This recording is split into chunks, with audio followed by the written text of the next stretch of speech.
Why? How you doing? I've had a long, long night. Actually, I went to Lytton, which is up the highway a ways, and hitchhiking's tough. But I have a very nice older lady who had met me during the day. I found out from the clinic when I asked after not being able to get home, I was getting cold. And graciously gave me a hotel at a very, very nice Lytton hotel, which is a restored old. She restored it really well, and I guess it was. I don't know her history with it, but I recommend that hotel, even though it's modest and humble. But it's very funky. So I've decided to, while I still have some daylight after getting back, and I don't know why this is not shooting me directly on. I'll move myself here and see if that helps.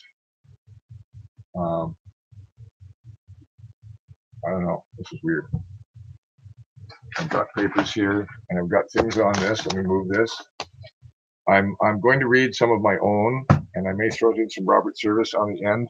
I continue to sort my piles of manuscripts, and I'm constantly boggled at what I find. But so I've made photos to, maybe I'll try and show them briefly. Some of them are handwriting from them, which is a type of script I evolved, and sometimes it's in another script from when I was not someone else, but in a different wavelength, I guess, or just in a different headspace, or trying to print more clearly or something. I just realized, yeah, that is me. I like this, right? Yeah, I've been in a long path. It's been a long path, as it would be for any poet in a world gone mad. I'm not crazy at all, I realize. No, the world is. So people go like, well, whatever. I won't talk about that. But here's some of what I found, which was interesting to find. So first, I'm going to read from a quatrain based on the teachings of Heraclitus, and there's a little précis I have here of comments about Heraclitus from Heidegger that I excerpted. So hold it up briefly. Anybody who's read philosophy knows these bits or knows the history of science has heard these things.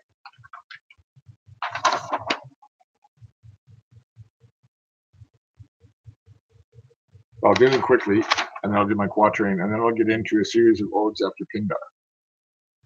Well, after reading Pindar, I should say. Fragments of Heraclitus relevant to On Fire and Lightning, which are the ode to Pindar, and the lightning thing is Heraclitus, it's called. This is B32, listings of the fragments of Heraclitus that were not destroyed by the church as they are cataloged. I don't know by what system, but it's as referenced in Heidegger.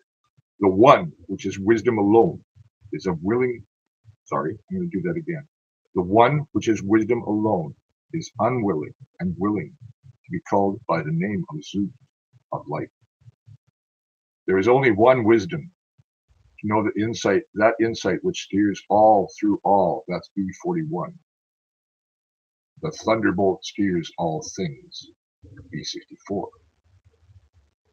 All things are exchanges for fire, and fire for all things, just as wares for gold, and gold for wares, B90.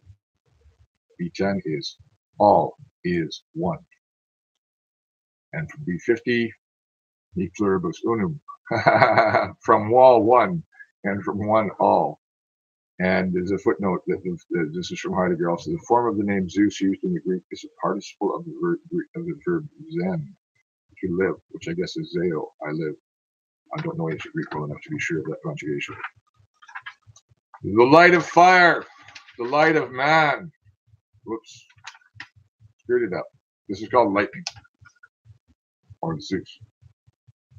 The fire of heaven, the fire in man. The fire that grasped a burning brand, singed raw meat, and smote an eye, and raised a fist, burned, and poured the sky. So anybody who's seen the first scene of 2001 Space Odyssey will recognize that paradigm, I hope, because that's what that's in reference to. I'll not show the original manuscript, which I don't know what course this was for. I don't know, but she gave me a 97 on this little paper. This is it a paper? I don't know what this course was for. Maybe history of science, but I don't remember doing this for Hannah Day. So that's it. The first part. See what I was doing? I was reordering the words. People have told me to edit these words. No, they're generally best when you leave them alone, especially when you're Orphic like me, where it comes out of your Orphic nature, your Orpheus side of you. You know, it's a communion with the muse. You don't question anything. If you do, great peril lies therein. as I know too well. There was that muse, their whip of muse, which is that silence lets any siren sing. Indeed, that's one of my other poems begins that way. Anyway, the second, that is this as edited. It looks like this. Maybe this next.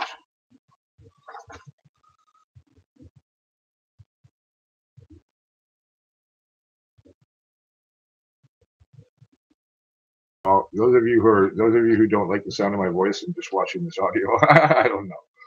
An ode after Pindar on fire. Touch this form, O fire.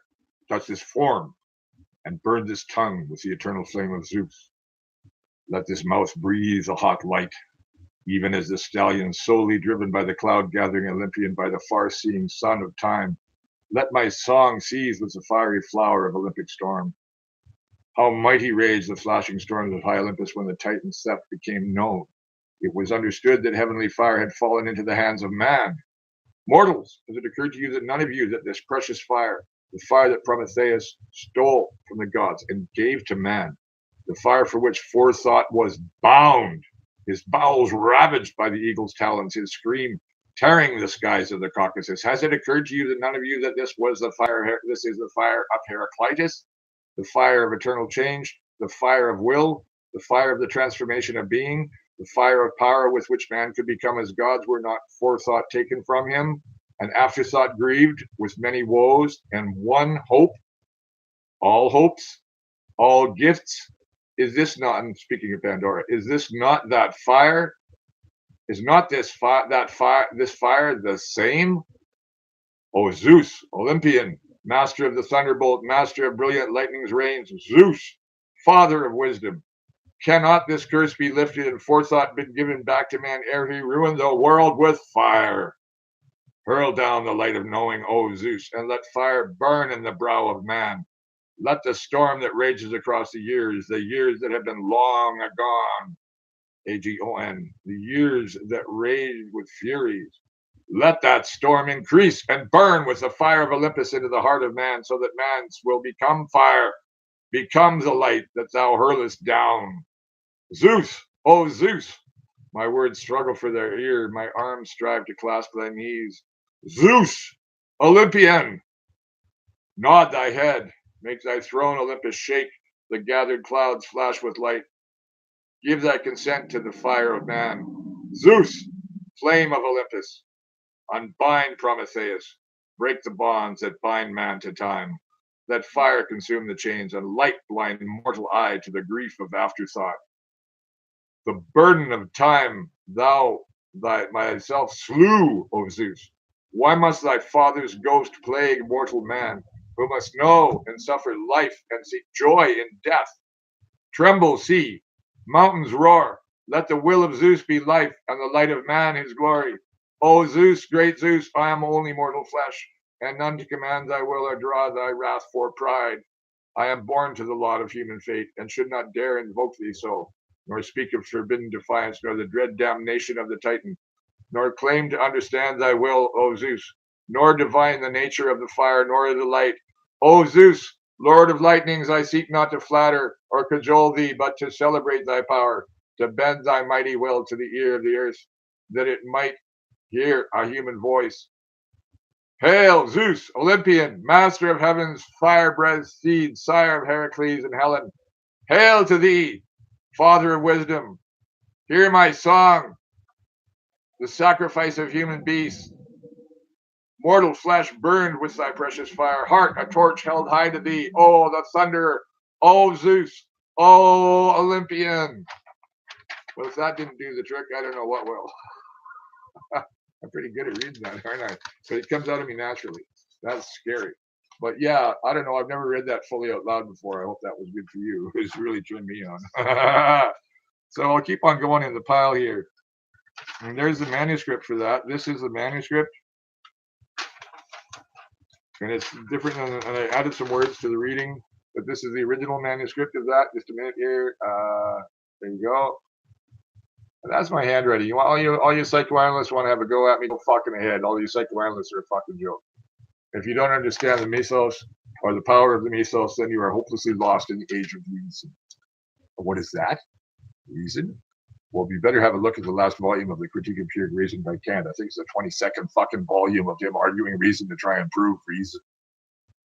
And he says, no, I can't do it, so we just have to take a leap of faith that it works.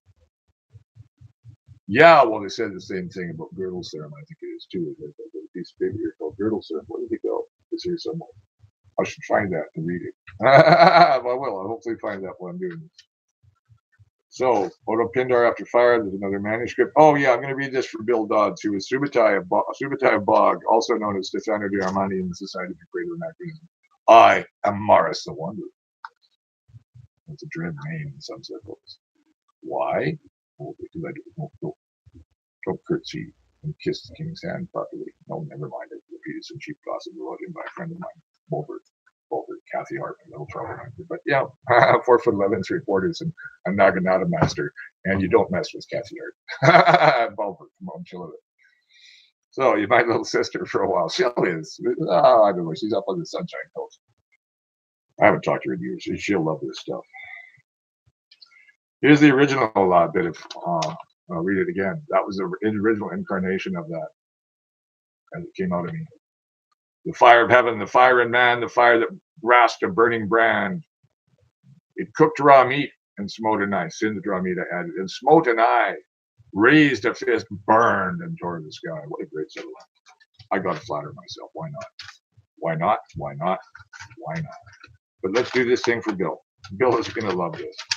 Anyways, that goes with this there, and then I read something very special that I came up with after insulting, without knowing it, King Bob and Queen Carol. I'm sorry, I can't remember their SCA names. So I'll read from the typeface because this is the original. And I had this book. It's an old, as you see, an old ledger book. I had a lot of writings in it starting in my teens. And it went on for a while. And some of the stuff from Colorado in 1980 when I was waiting for my flight back. And no, once I got to California, I wrote once I got there. Some of it's prose, but even that rhymes at points. I better not try and read from the typeface. This is going to screw me up. Where did that go? The rest of this. Damn it. Do I have to read for that one now? It was here. It was here. Okay, well, read it as a manuscript. You know the words, Mike. You know the words. I used to be able to know a lot of this. I used to know by heart. Well, you know, when it comes out of you, that's how it comes. All right. I'll just read off this. It's here somewhere. That goes there behind that. And I might as well take that to read. And some of those there. Lightning is there. Where did the basement go? It's here. I just had it in my hand. That happens. It happens. It happens. The gods have their own ways. It's here some ways. Anyways. Malgar Cabesna, the man. Eater of babies. Son of darkness. Before you I stand in my cold sable starkness. Brewer of poisons, all deaden your life, and sow amongst the beauties the apple of strife. Consumer of cadavers, I restore old tales to lies and distortions wherein all truth fails.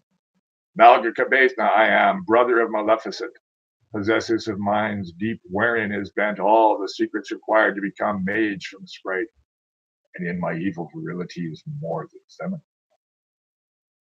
Bringer of plagues and herald of storms, walker of blackness, and changer of forms, I am the evil that you sought to see. Within an innocent I dwelled, till now, set free. As a hero of demons in another Olympiad, before you I stand, Malgar Cabesna, the mad. So I hear you would have dunked me in a pond, and therein to die, redeemed, breaking my mortal bond, or else to float aloft and swim to prove I was from lands beyond. Where the infernal powers cavort and dance where Apollo's rays have never shone.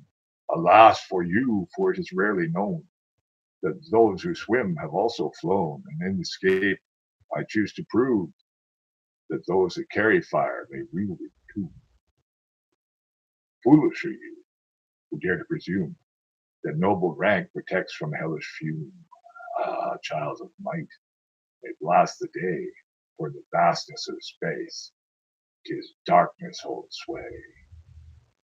Reader of stars, diviner of planets, it is my role not yours to vanish.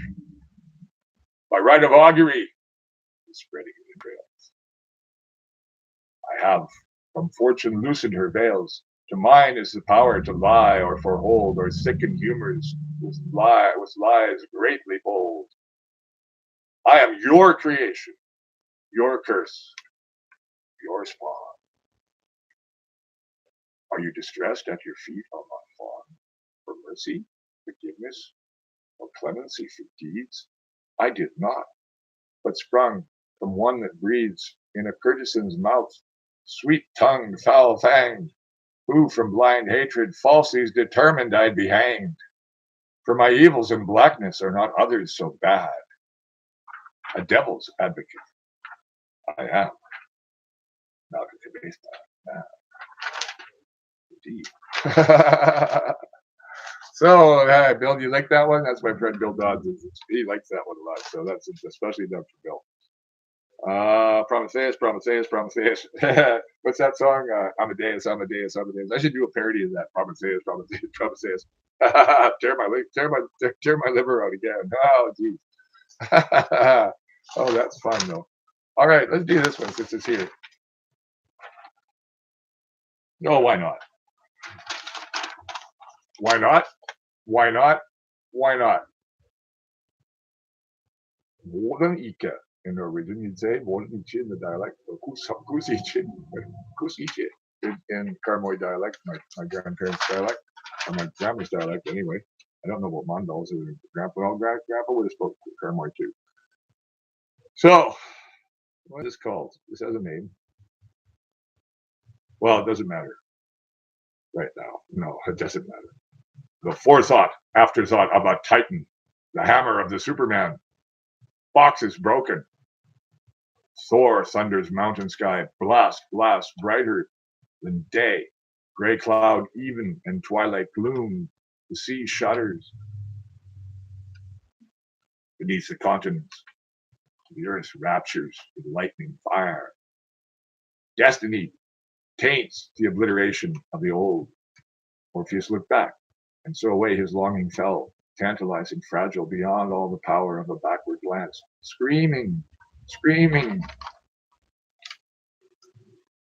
The hell-worn bard sought to try Pluto's mercy with the greatest ballad yet, but the tears choked in his throat. He smashed the lyre, and silence fell upon the underworld.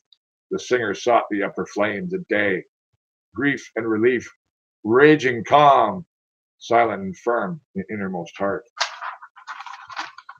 The chains that bound Plato to the cave floor were the ideals of his mind. He could not turn his gaze away from the ancient familiar rock of time, a wall of dark stone.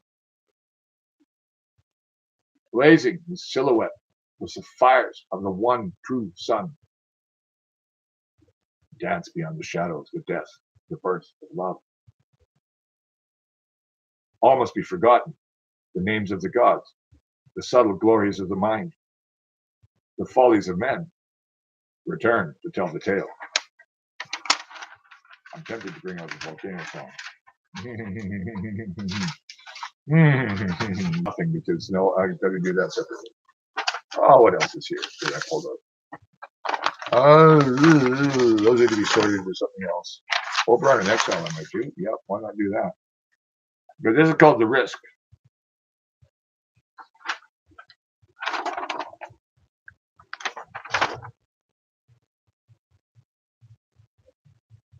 Not sure when this was. Let me see here.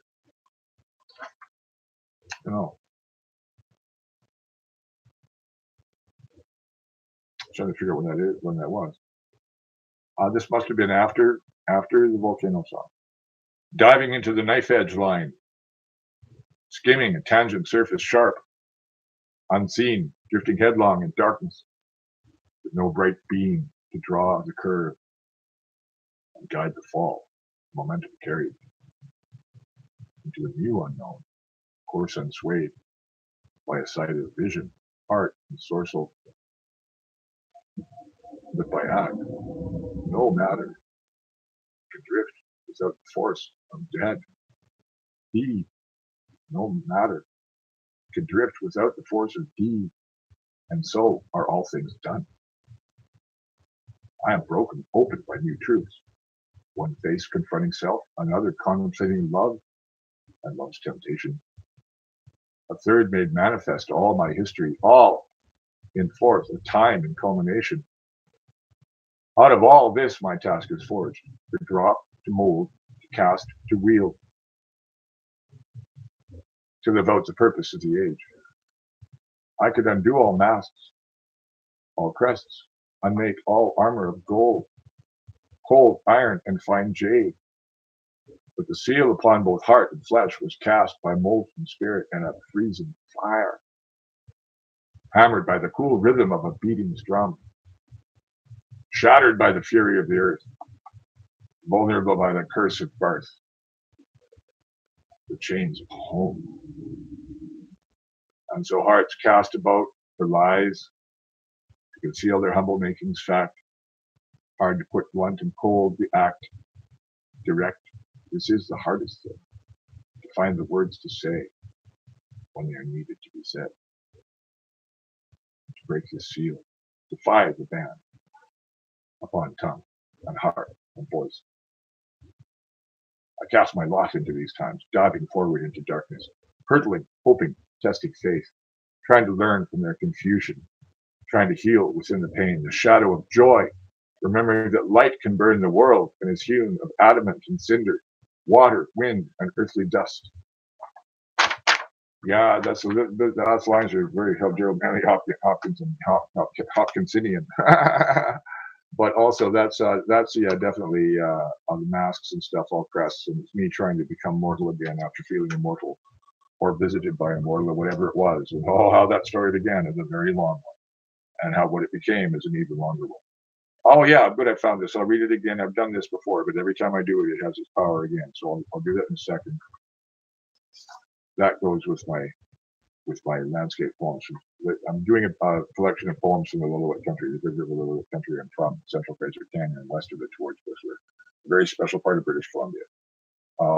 Very, very special. Scenically, historically, rich in gold and jade. A lost native culture and lost history that's one of BC's most fascinating stories, and some of its darkest secrets and greatest injustices that hidden from the world. And there's the great accomplishments there, the huge mines, the giant hydro project my father built. There's a lot of them in my memories of the project and going home, well, for the first time or thereafter. So, what beauties have we squandered? What gifts spoilt and ruined by forcing too hard the hand of destiny? Did we love less that we knew love no more? Of a greater loss of all our victory? But to reckon with our deeds? Waking from dreams in the flesh, we found a knowing too strong to face, too great to fear. Passion cast our burden out before the eyes of fate. Love tumbled with the mountains of the night. Yea, that we might walk this way no more, that all our tryings but a foil, to starve the world with surfeit and bitter loneliness. The gods of anger and of love and of the madness that is song stride forth into the rosy-fingered dusk. The horses of the sea mount and rear in foamy mane, ablaze with virtue and with might, the tune of heaven chording through the sky. Life and light and love, the lash to idle hearts aggrieved by the weight of history. Touch me now, and bring here your side to me. Cleave me to the knowledge of your form. Grasp me in the sweetness of thy sylvan strength. Show mine eyes the thunder, thy skin, the armor of my soul. Eros, seated, awake. We were too complacent in our leisures, too sweet in wasting out the moment, the urge of moment. To leave while still our love was fresh, while still free from idleness and discontent. Time heals, but new lessons wound afresh. Foibles volleyed out again. To teach us we never walk, but only cry or fly through life. Scrambling, then soaring, but always on three legs we walk. Forever are we old, anon and new, and lost amid the tumult of time's eternity. How could we ever know how deep is love? How ought we do shall last? Dare we save our memory? What active hand or word of thought will matter when all things converge, events confluent on our days as rocks beneath a shallow stream? So I don't mean to be heavy, it's just the way things were. The way things were, no, I was struggling to the gift, I guess you could say, capital G gift. That's what that looks like. The capital letters are intentional, of course, and emphasized in speech, which is why these things shouldn't just be, poetry is not to be only on the page, which is why I do have a problem with publishing normally, because and I don't like the practice of reading and, oh, will you sign my book? And, oh, and people can, oh, you made me feel, talk about,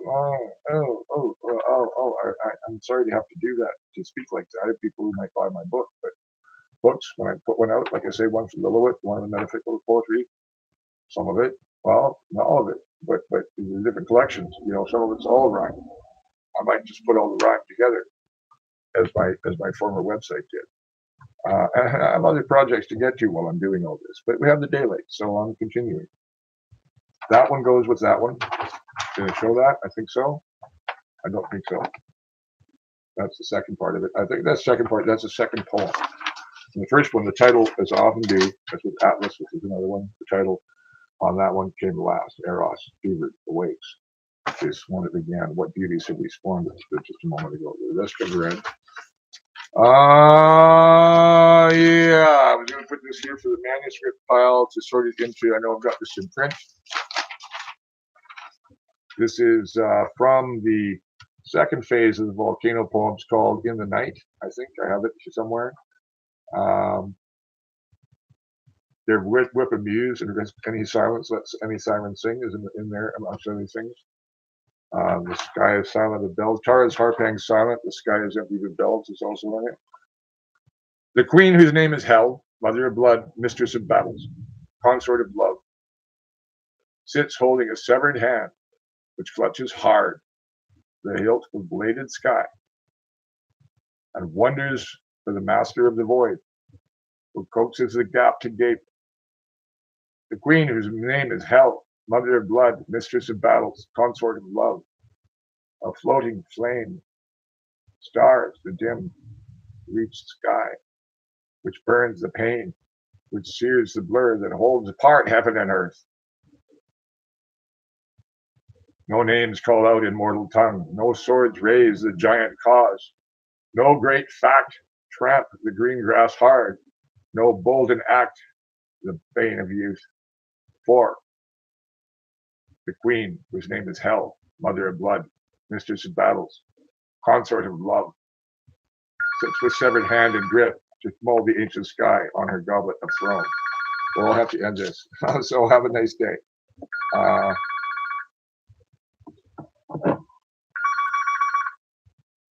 Hello. Hi, good evening. May I please speak to Mike Cleven? Who's calling? I'm Linda Paul calling from Optima Communications on behalf of Scotiabank. Yeah. How are you doing today, sir? Well, I was just in the process of doing some poetry readings online.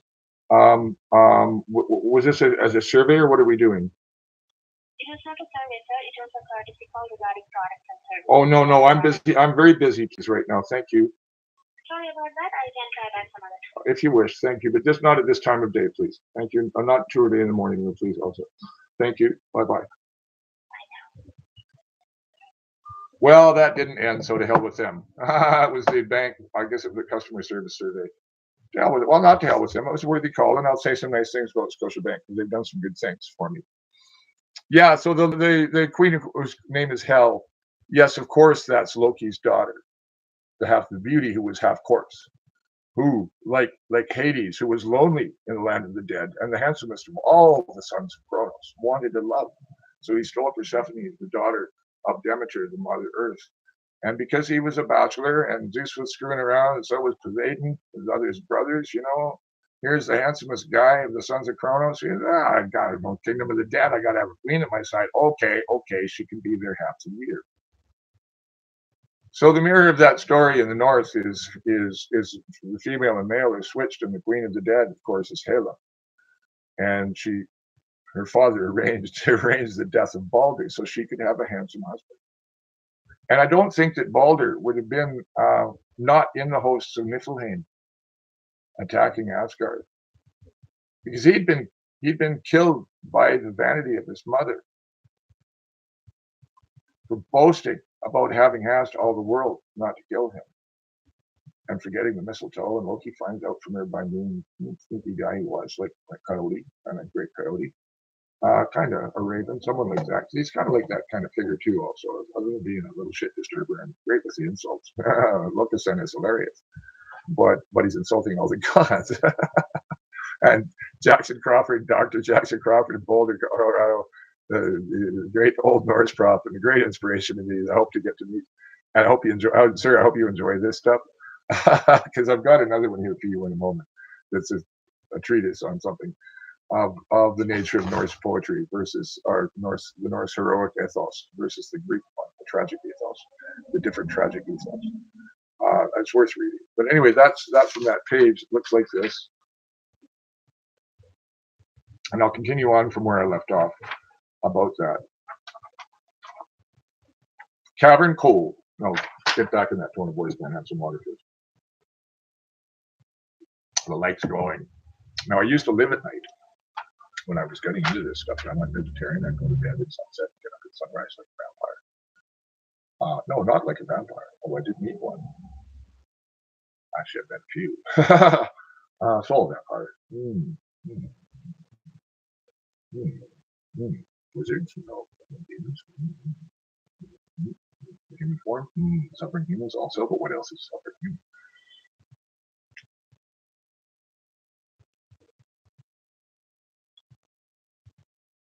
Oh, no.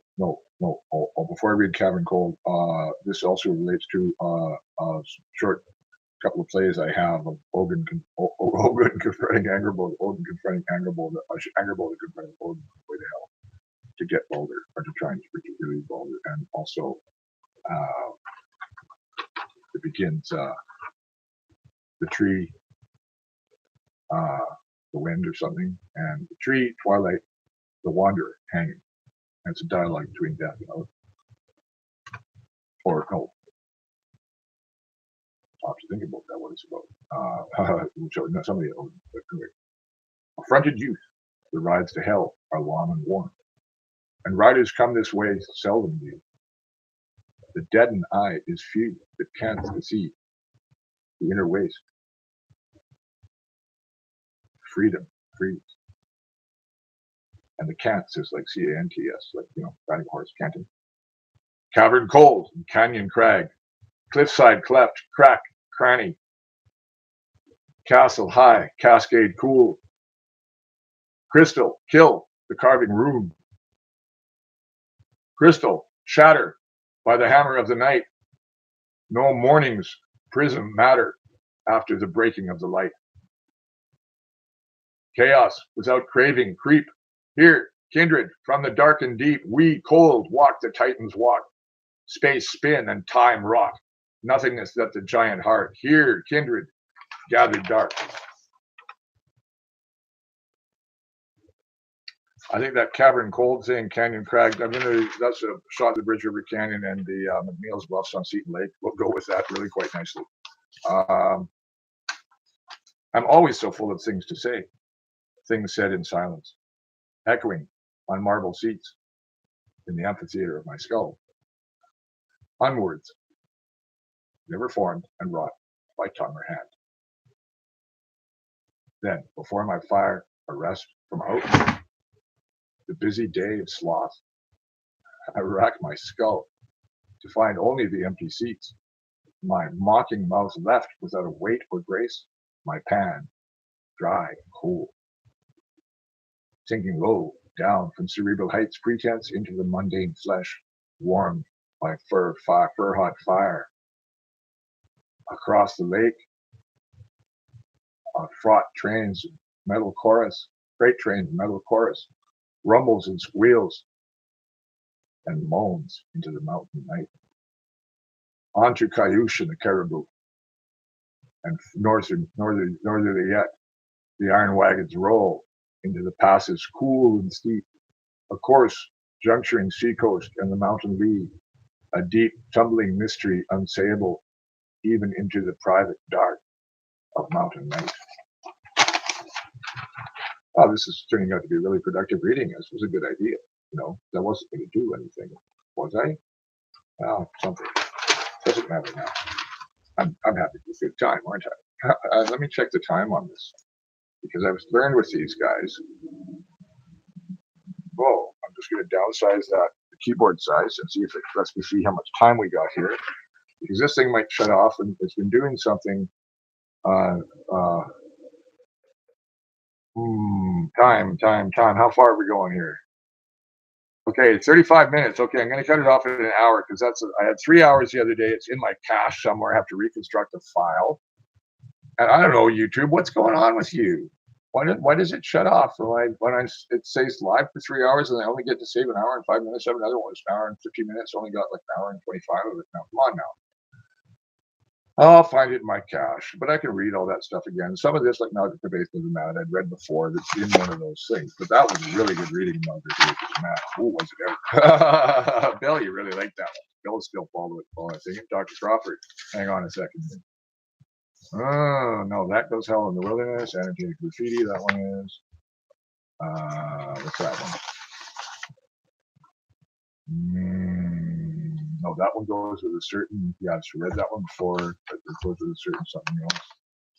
I'll do the Dead Weapon News. I think I'm going to do it on one of the lost readings. I'll do it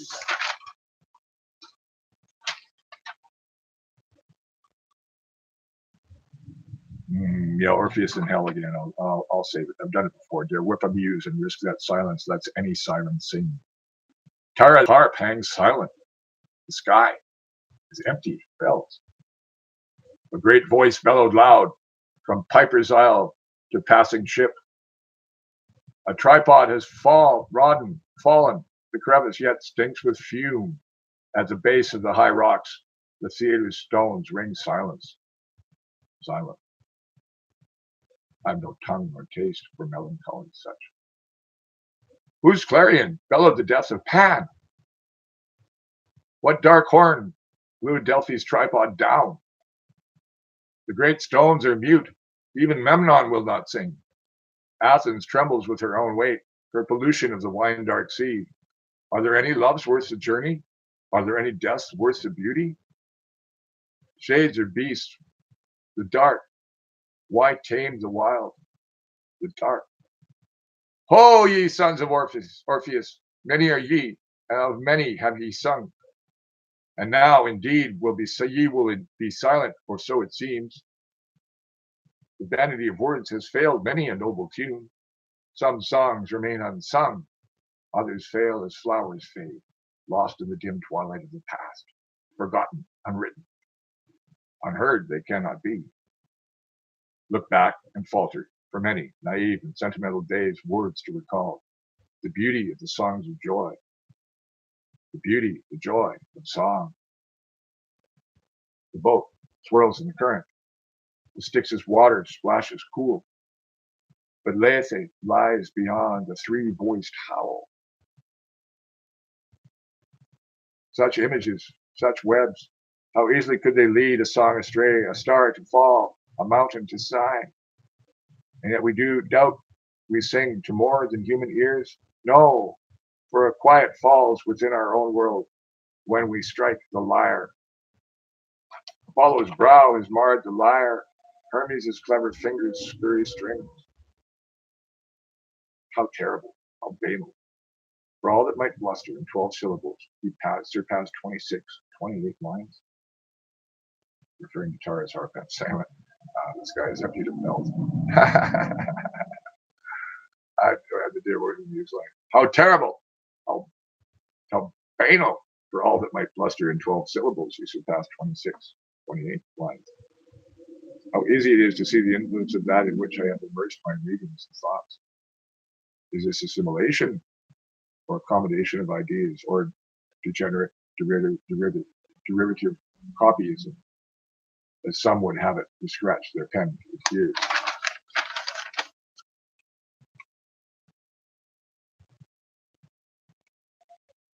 So, I don't know.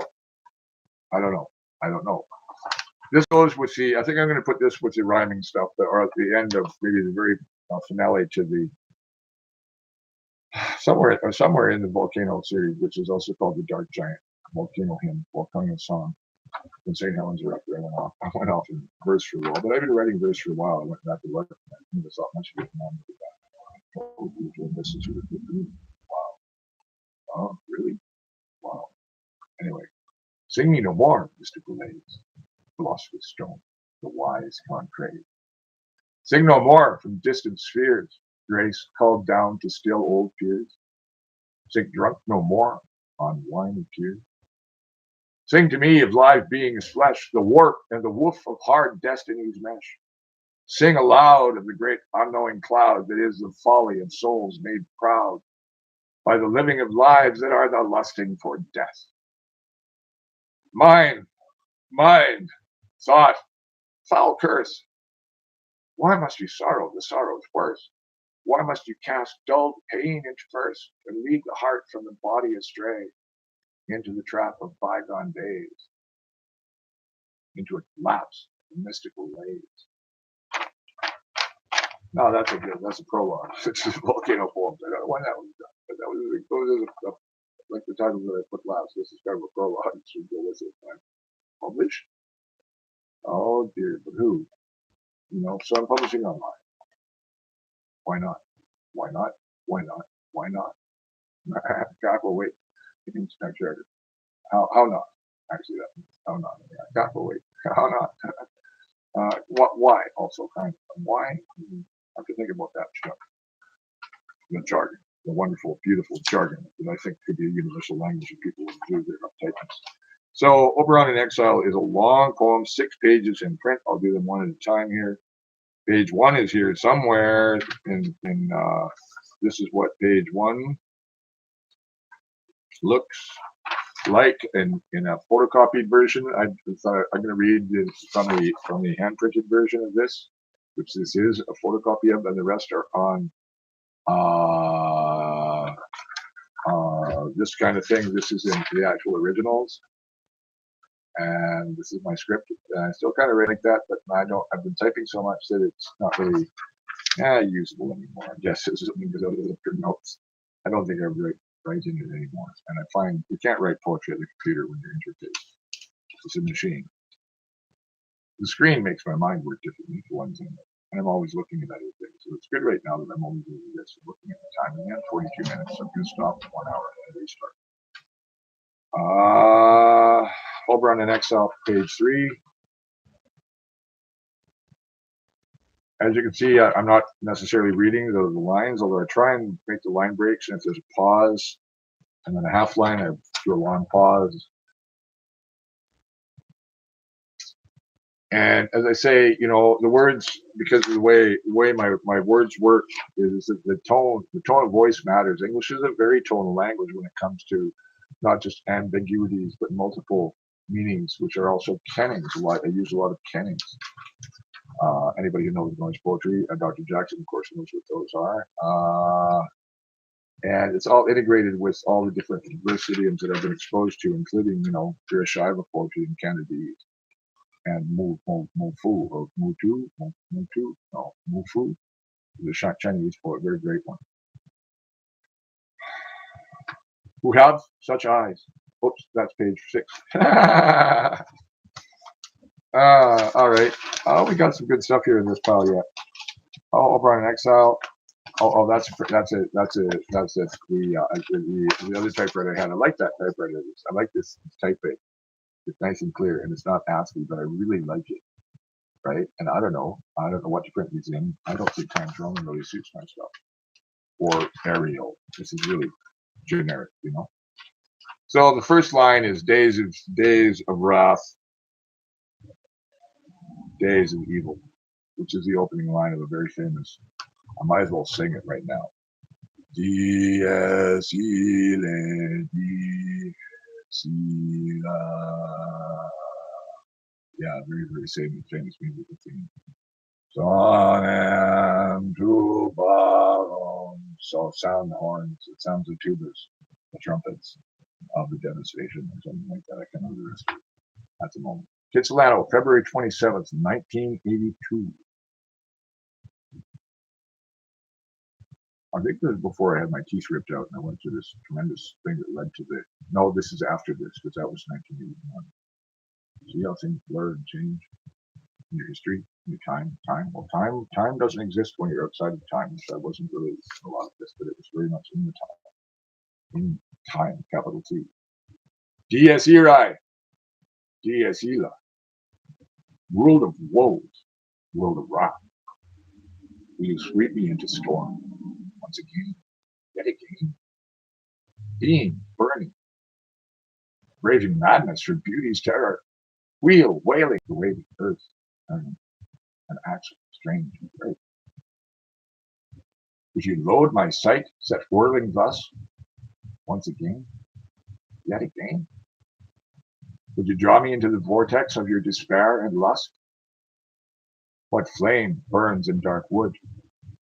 What ashes remember dust? What does the bird say? What augurs the twisting sky? Does the dragon stir in sleep? As though from distant miles, the sound of a dog barking in the street. A moment, looking around the room, looking for silence, for a demigod to wrestle, an angel to grapple, a madness to embrace, to come, to live out until its life, its end, a life, actually, a city quiet and forest, hours distilled into a frenzy of calm, a pitch, a deep swoon, a turbulence of rest. Who hears the dog barking in the street? What is that moment? That's the fifth page. I'm lost again. That's it. No, there's another page. There's another refrain. Who hears the dog barking in the street? What is that moment? What? That the holding room. Do you hear the darkness roar? Do you feel the silence blaze? You howl, oh howl, for lost savagery, for an animal divine. Two flows converge, boil with turbulence, outflow and surge. The mountains strain to march, to meet. The forest groans with wind, bends around the city's gate. A dog barks in idle anger. A room filled with empty echoes, listening for a light, reaching for a drum. Howl, O hound, howl, and hear me roar. These labored trumpetings, these clarions of toil, of end, the silence that binds a mortal tongue. Clearances of enclosure, taut boundaries, roamed tight, limits pushed until the valley twists. The road's dimensions take a special bend. The wind blows from other atmospheres, fifth directions. A strange light resting in wooded hills.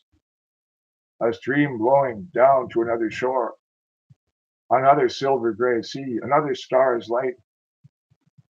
Other stars of endless night. Other streams of dusty light. Sparkled clouds of galaxies, nebulate or bright. Other years, longer lighted sky, starry twilight. What ship sails to the other seas? What mountains rise to face the dawn? Rosy fingered in the chariot that fires the sky. What chariot fires that sky ere that rose handed dawn? What last star lingers, dangled with glowing light? That deeper shade of blue, the rainbow cloud that escapes into the west. Stars, a shimmer where dawn's fingers point, exhorting the bright horses to charge thence on, to chase the glory glowing of far glimmered star, to flower black night with the blue hours that wake the forest, the horns of morning's light.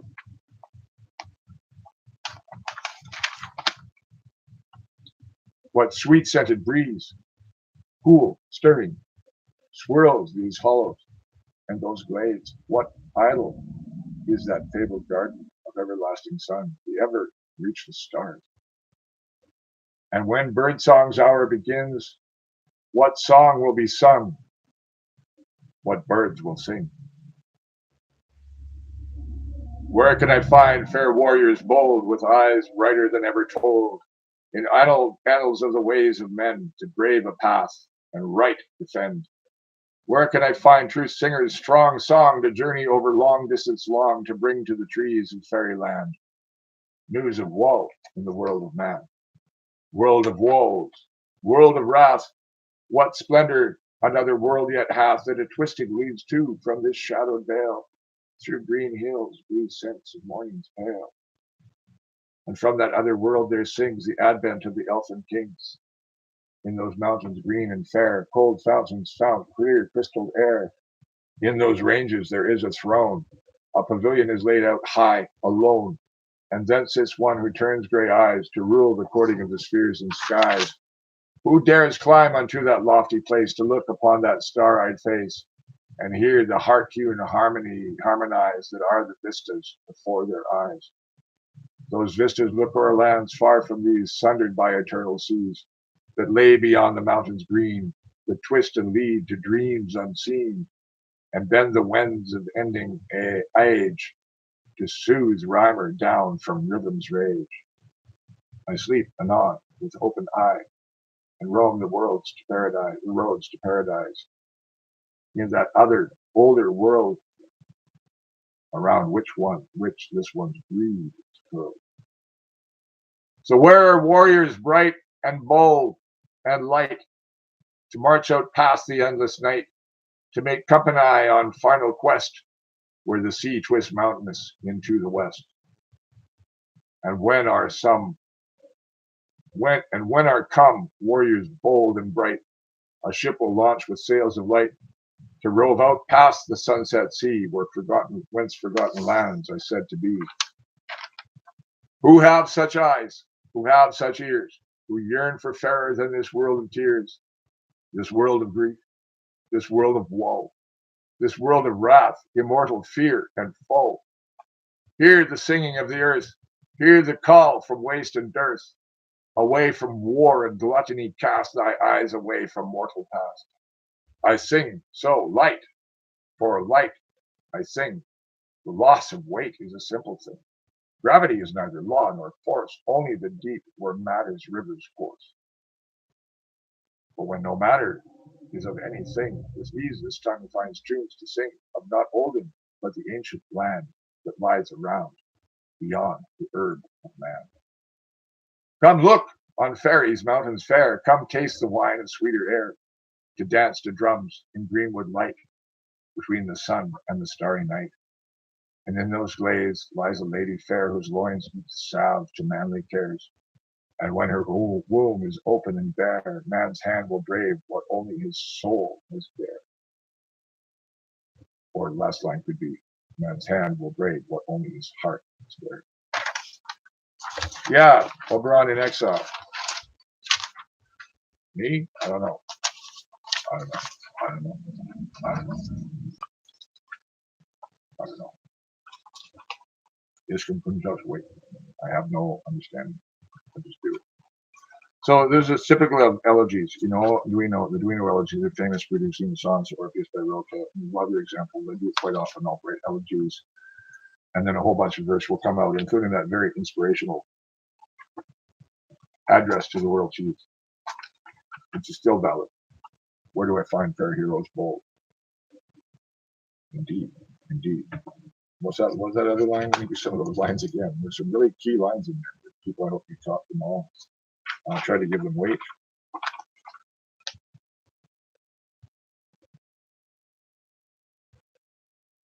Nope. Page 5. Come on. I know there's a certain line there I wanted.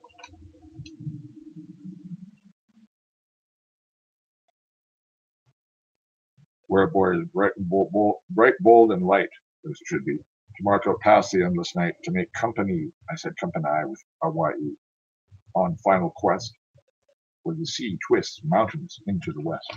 this part of the world. And winter come, warriors bold and bright, the ship will launch with sails of light to rove up past the sunset sea with forgotten lands. I said, is that space travel I'm talking about? I'm not sure. I am kind of, but not exactly. Space? What's space? Space is an illusion of the concepts of only perceiving things in Newtonian terms, as is time. Same with Einstein. Because the binary requires really. I remember Zeus killed time. How the mind was born. Did we? No, time is still with us. Who have such eyes, who have such ears, who yearn for power to flow to.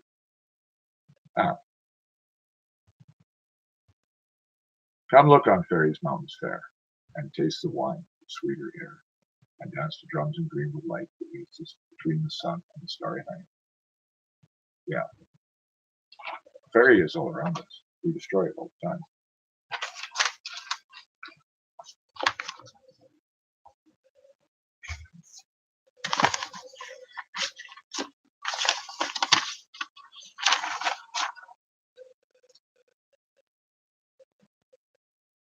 I read this one. I'll run next. Oh, that's the that version. What's that? Oh yeah. Dr. Jackson Crawford. Where are we now? 56 minutes. So she'll say, I'll stop. I'll do this one. I'm going to start reading some other stuff in a little while again. I meant to do some service. Maybe I'll just keep going and have to try and recover this from the cache if YouTube doesn't save this. At least it's not political this time. That may be why I get subbed. I don't know. And I don't know whether this is an improvised bit of German. Sorry, you speakers of all Deutsch. I did my best.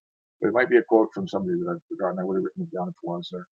I think I can read my own German here. Wie du hast die Mitternacht gesungen, mich, ich schreibe zum 13. Stunde im Teufeljahr, wenn der Schatten sprung, hör der Hörner, hör.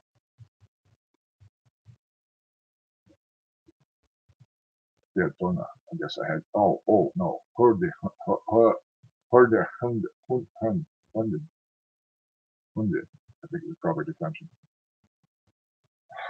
When you have in the midnight song, I scribe right to the 13 hours in the year of the devil's year, when the shadow was sprung out of. Hear the horns, hear the dogs. Invoke to prophesy, no, to foretell the fate of the world and himself. The vainglorious lords of Asgard. The Sibyl commences with one lone word. Close! Silence! It is the foundation of her answer. To Odin is the answer. It is curse. It is invocation and command.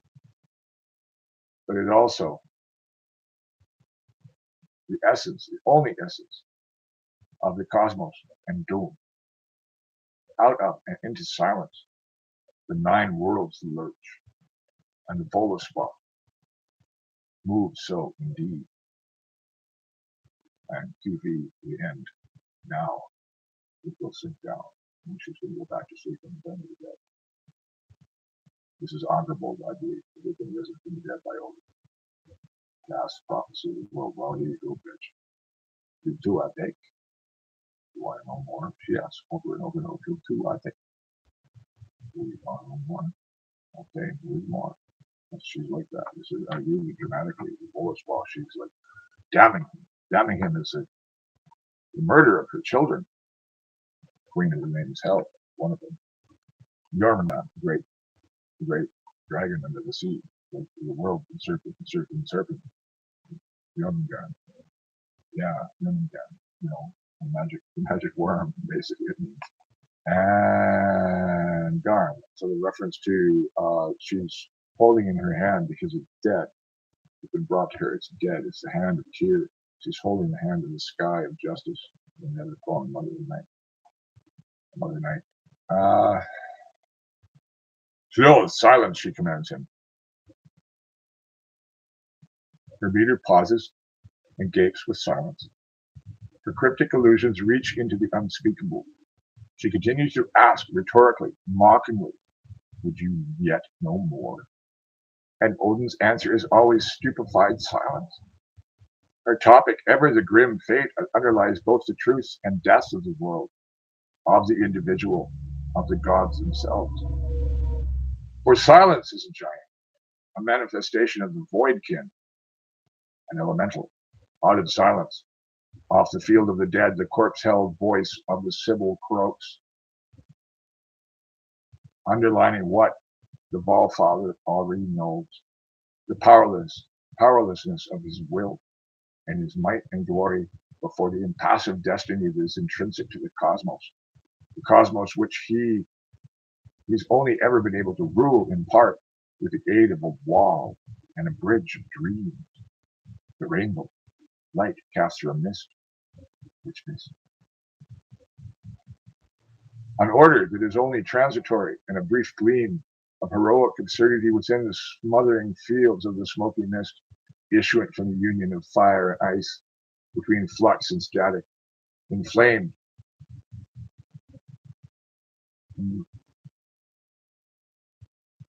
influence, influence luck and light versus the island cold of darkness. Even Surtur and the Lokaparna, Loki's children, are only the agents and servants of the ultimate. And their role and purposes would come to naught if the gods had never been, or been as they were. There's a verse. The abyss gaps. All Jotunheim groans. The dwarves roar loud in the halls of stone. Who heeds the masters of the rocks? Itima thought ekiva. Gap vagununga. In that time that nothing was. The hours that nothing was, the gap was gaping. This is the gap from which humor was spawned.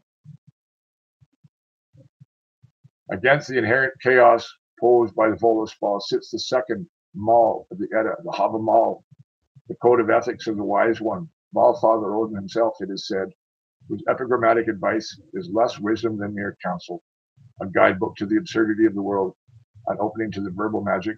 I know a 14th, he goes when he talks to the runes, of the rune masters and the self-mutilation acolytes of Odin's Gola, priests of Odin or acolytes of Odin anyway, including the Berserksgang.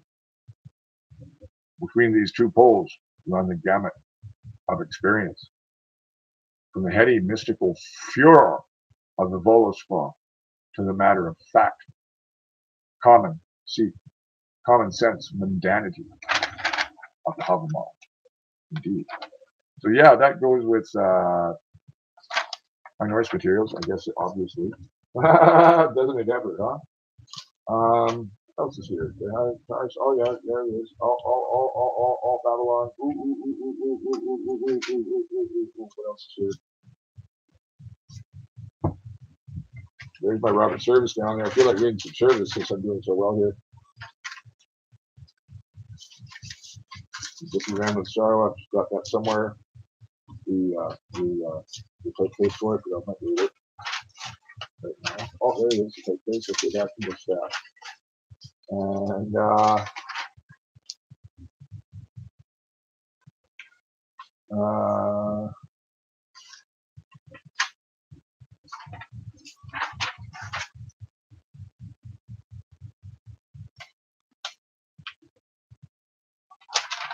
And as I said, this is things like, talk about the muses and whipping the muse. The same to whip the muse, which any silence, that's any silencing. This is similar. To dare to muse again, to raise voice amid the clamor, unawares. To use my words to conjure spells, or to weave new fabrics, with sumptuous ideals, delights. To be enwrapped within tone, metaphor, image, or rhyme, to discuss the theories of the trap, for myself, to trap again. Here I write but words. Dead caresses of the tongue, once rich in beauty and music, and now dead. heavy, hackneyed, unless one indulges in typographical ejaculations, which made no sense. Symbols of a discordant logic which decrees that nonsense shall rule. By whose word but mine? To dare to muse again and feel the pages full of syntax and the fall of every climber. In the distance, the guns of war. The fools, the habit of sloth. They're all right but word, only sketching outlines, only carving wounds that stand for much more. It involved long known, hard endured awareness of experiences of both the flesh and the sinewy cords of inner wrestling. Muses, traps, fools. The baby none can read but me, and I would not read or ponder. Well, I did all the time. Oh, you have to learn to laugh at yourself. Oh, you do. You won't make it past 60. Well, 50 you will, but you might not make it past 57 if you there's a certain heart condition. Give myself a problem psychopathically, maybe. I'll better copy of that. Himself. I'm sorting things as I go, you see. That's a beautiful epitaph. This is obviously, there's another philosophical poem that has the opening line. And I use this opening line a few times.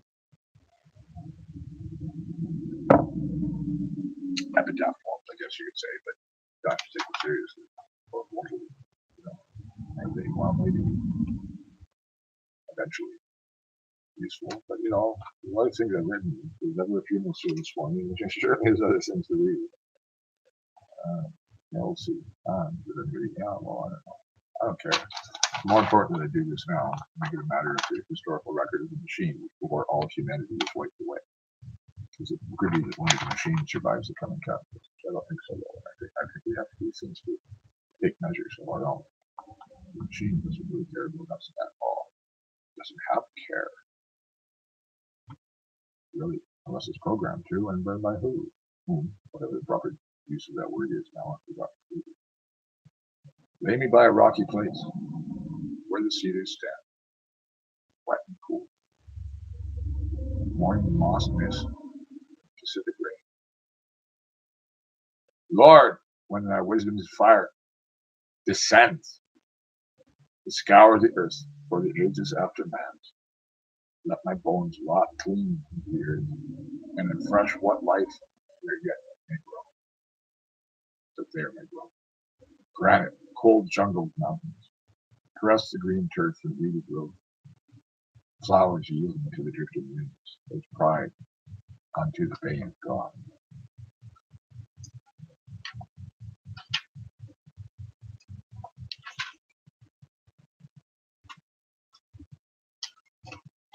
Yeah, these are this should do with my Lillooet poems, but they're not necessarily they're from the same typeface. Anyways, Dizzy Ram, not very much. That's very old. That Dizzy Ram Shower was from when I was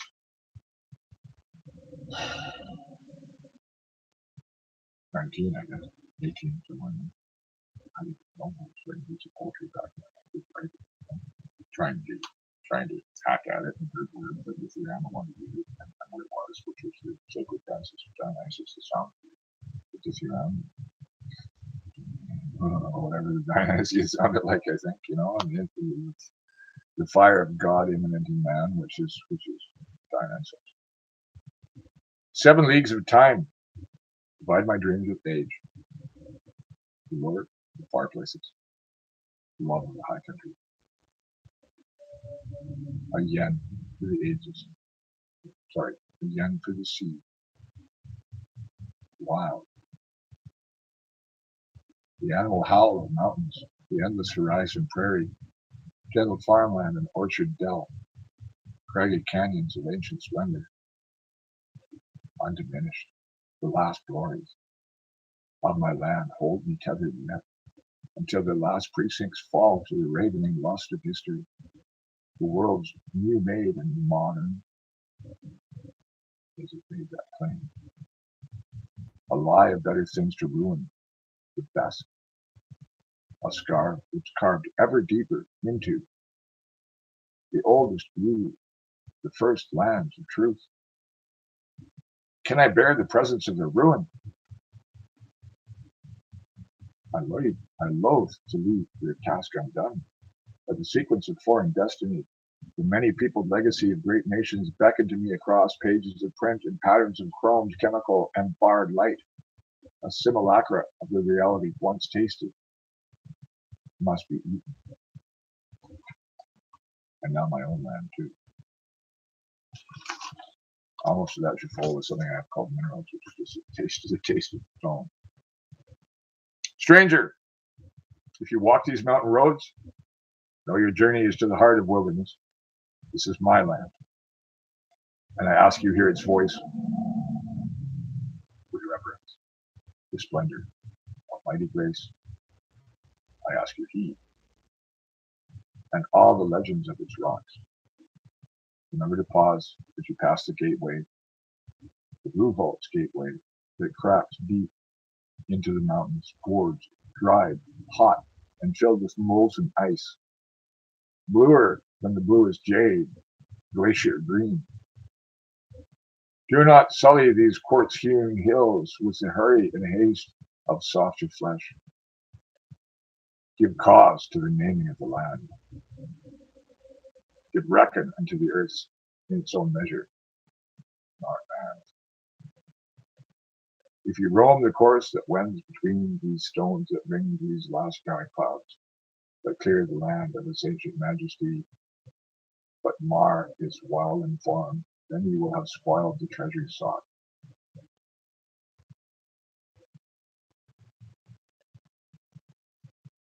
In roaming, stranger, as you walk these mountain roads, hear no refrain but the wind-tossed pines.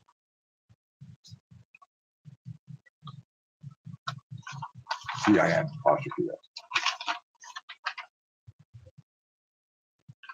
I've loved and been refused. I've been loved and refused. When ends the long comments of the year. Oh, sorry, I'll start over. I have loved and been refused. I've been loved and refused. When ends the long torments of this year? I'm so tired of living lies. If it can be thought, it is, or will become, or already has. How can you ever know what is not? I've struggled to stay alive these last few years. I've had hunger. I've been destroyed. I've been far beyond broke, far beyond mad. Now I eat, I pay rent, I work a two-bit job, and no credit guaranteed for doing so, credit granted for doing so well. Just debt. But what you have not been, you can never see. Loved and lost so many times it doesn't matter anymore. And I can always spit my feelings into a poem when I've erred in trust again, erred in earnest attention, much resented. Did I make you feel? I know when that was. I think that was when I had my job as a dish baker at Laco Mountain after quitting the Green Party, or perhaps before I went to the Green Party after a certain episode with a certain someone, a long episode, the well block, I call it. Stumbling along amid the moist timbers of dawn, the sun not risen, a bright half moon, stars, and a mountain glow. Quite quiet, and then strange. It's a noise of unknown fowl. Dogs, night, lusted howling in the easing light. Only 5:40 a.m., and already the trucks have come. Their metal roar, throating the roadside groves, with a lust for many miles and highest loads. I can see them, long, slender spruces from the Joffrey Pass, massive old cedars from the last giant's glades, up the Lillooet, or Sioux somewhere, shy the big ice in that timberline, quaking columns of hemlock temples, hewn and off the sail across the sea. I have seen where they have been. I knew it long before, and it has ever changed. This land was first and longer ancient than any of the earth's ruined dreams, the shattered bases of the temples of their elder gods. The singers of their song have long been left.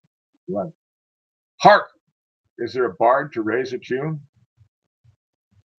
Da steht da Mongetero, blau, blau, Blumenlein, durch Silberwochen führt sein Lauf, blau, blau, Blumenlein, Rosenthal, Morgensaal, oh, schönste Rose.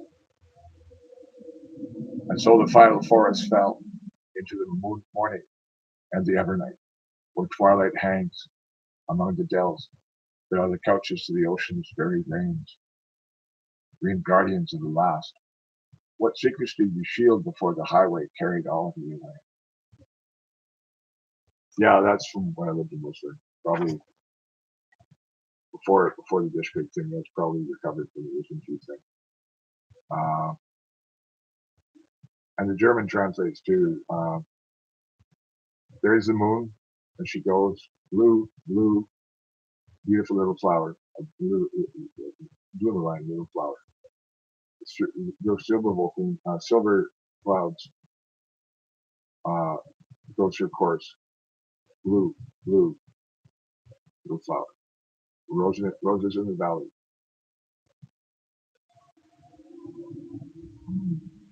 Maidens in the hall, not moon. I said mom, it's not. And so, oh, most beautiful girl. Girls in the moon.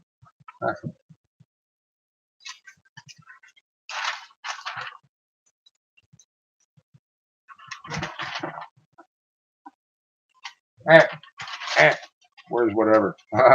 Where's whatever? I'm having fun. And this is what, at an hour and 17? I'm going to stop it after I read something else, I guess. I'll start over if we do a little while. I will just switch off, random divinations cutting through. Why not that one?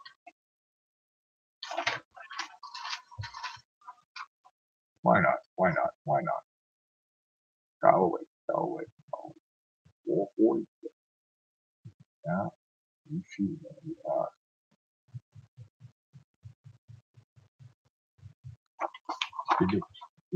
Why not? Random divinations cutting through to the heart. The matter. Lost. Snapped back by the forces, apparently. They sought to defy. I felt the tongue of transmuted tragedy, augured for the joy that surpasses mere knowing. I felt it twist, so cruel, infest with pain. My mouth, my heart, ravaged by the spoiling primal beauty. Even as the world, even as a blessing, even as God, even as man. All I sought to say, castrated by false wisdom, by reason, sanity, and I curse the modern years.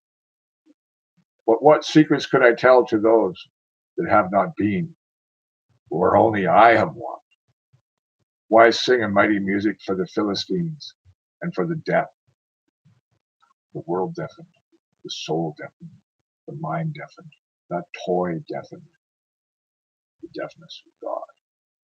Why raise a song to just battle with all warriors dead?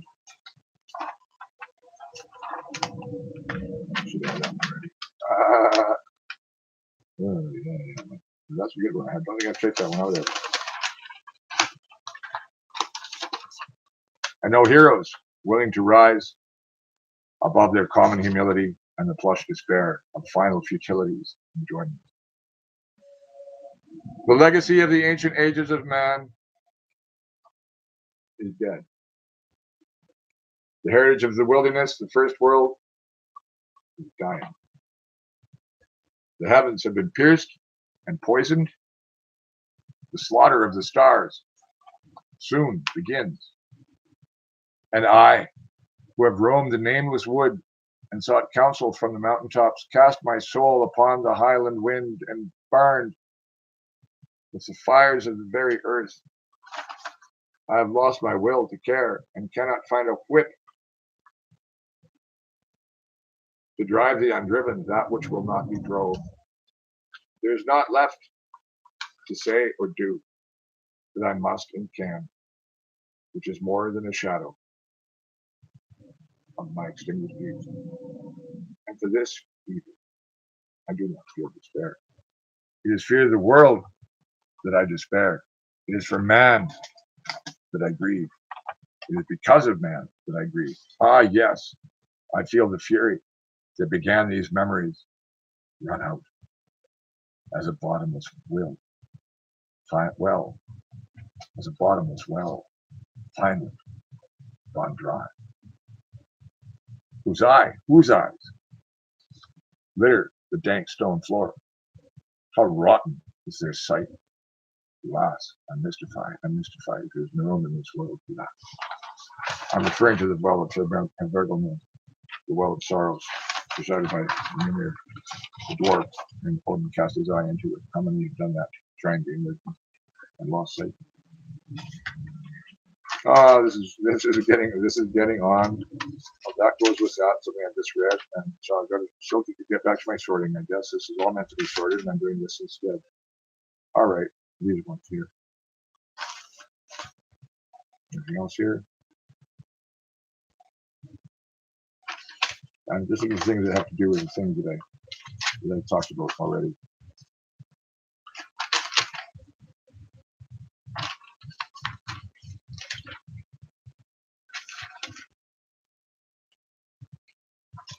New memories.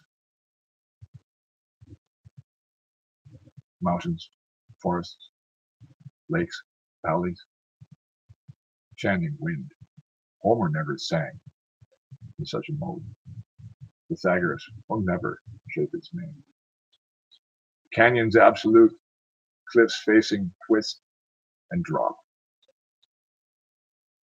It falls. Only my eyes can know this, never my tongue, nor the land of lowlands small. To linger on the marches, to plunge into green fastness, to reek upon gold's temple and bring proud man unto the mighty mountains, to bring man awed upon his knees, or to pass herefrom and not suffer the ruin of wild overrun.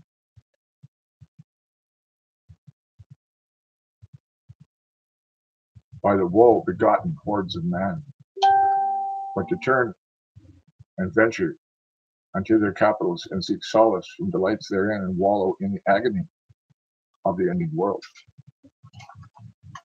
New memories, fresh forests, never shall there be again in all the ages of the dominion of man, for God will not make a second time on earth such as this our home, the proof of unreal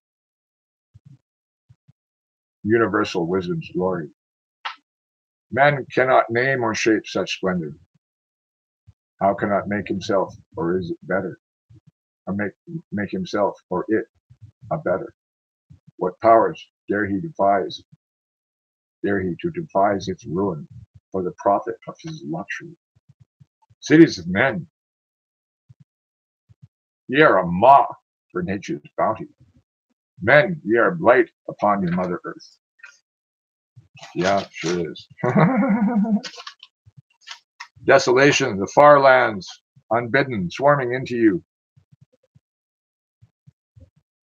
Inner sight, undoing their long history into the entwinings of your hands, broken by your glance and changed forever by your tread.